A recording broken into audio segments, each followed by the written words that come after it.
For a top headline for your morning, the owner of the Little Kings and Queens Daycare speaking exclusively to us here at KTSM.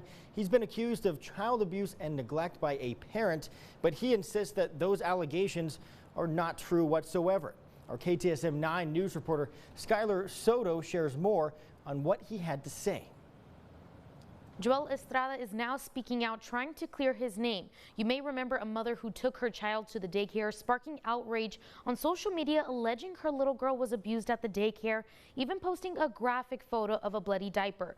We have reached out to the Department of Health and Human Services and CPS, and both have confirmed that this is an ongoing investigation and the facility does have a valid license. But here's what Joel Estrada has to say. That's why I knew that nothing had happened to her, because I was able to go through the footage, seeing that nothing happened, and the accusations were just too much. Joel Estrada telling his side of the story after a mother says her daughter was abused. I want to make sure that we start clearing our name.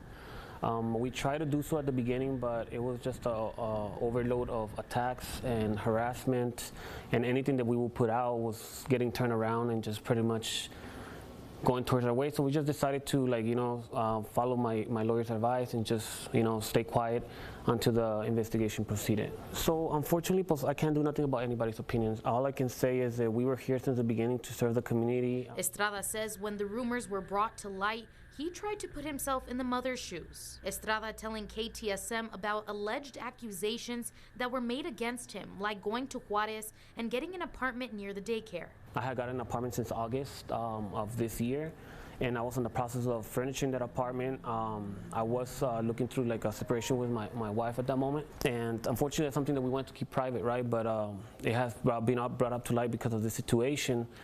But as far as that, I try to put myself in the position of who the accuser at this point was, and I wasn't going to go against that because I wanted the police to be able to take care of that. He also says he was getting death threats through Facebook, text, and even Cash App, which also affected his family. If you're going to pay and if you don't turn yourself in, your family's going to pay, your employees. It just got out of hand. Estrada says he's a father too, and it's easy to accuse someone with words. Where do her rights supersede mine? So all these threats that came around just affected our family enormously. I have 3 kids, and now their life is not the same as it was. I also asked Estrada about other families claiming other suspicious incidents regarding their children, and he says, in quote, after all this comes out and it comes out that nothing happened to this little girl, are their assumptions going to change, end quote. In studio, I'm Skylar Soto, KTSM 9 News.